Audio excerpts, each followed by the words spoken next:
A leader is like a shepherd who stays behind the flock. These famous words by Nelson Mandela perfectly mirror the life of a man who lived in the vast fields of Clark County, Ohio. A man who always put others first and empowered them to achieve their goals. A man who has potentially impacted the life of every single person in this room. He began his journey as a teacher in rural Ohio, but soon grew to be deeply disappointed with the education system at the time. He realized that the knowledge children gained from schools wasn't very practical in teaching them valuable life skills to help them manage their homes and their farms. So in 1902, over 120 years ago, this visionary man named A.B. Graham gathered a group of students in the basement of a small building in Springfield, Ohio, where he had their very first meeting of the Boys and Girls Agricultural Club, an organization that would soon grow into the 4-H we know and love today. Unquestionably a phenomenal leader of his time, A.B. Graham worked tirelessly to improve the lives of the children in his community. However, he embodied a more sacred, more noble type of leadership, for which a formal term was coined almost 70 years later, when in the book, The Servant as Leader, Robert Greenleaf introduced the concept of servant leadership, which is the act of serving the people one leads, rather than assuming authority in a top-down hierarchy.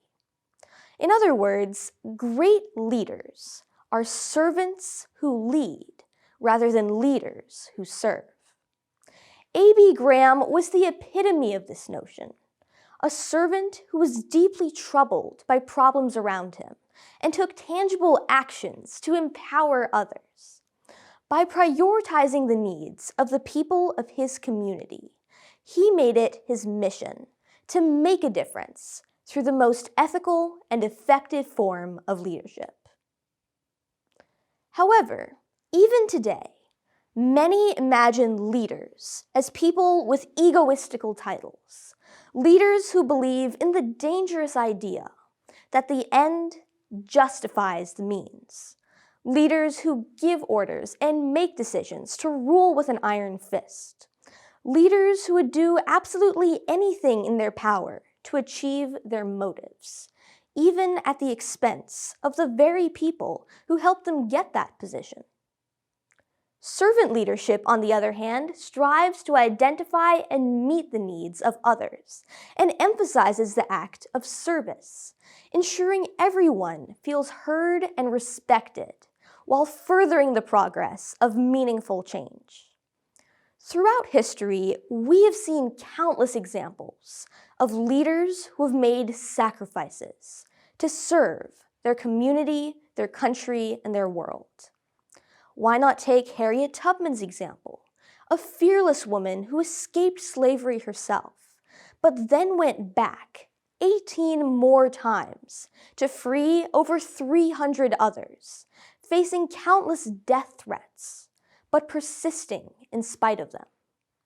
Florence Nightingale, a nurse on the front lines of the Crimean War, who saved thousands of lives by working to drastically improve conditions for wounded soldiers. And the police officers, firefighters, and members of the armed forces who risk their lives every day, making tremendous sacrifices to secure our rights and safety. All of these people, who have made enormous contributions to our society, often at immense personal cost, exemplify the true definition of great servant leadership and deserve to be remembered and honored for their service to humanity. Now, when it comes to my own journey with 4-H, gaining invaluable exposure and knowledge through serving as a teen leader, assisting with various STEM classes and workshops, and helping younger 4-Hers learn new skills they never would have known outside of 4-H has been an extremely rewarding experience.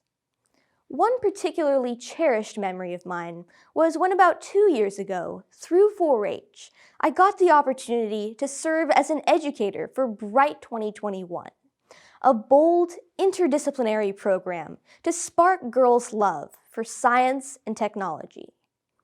Preparing for the lessons and activities and facilitating girls' interactions with inspiring female role models further instilled the core values of service and leadership even deeper into my character.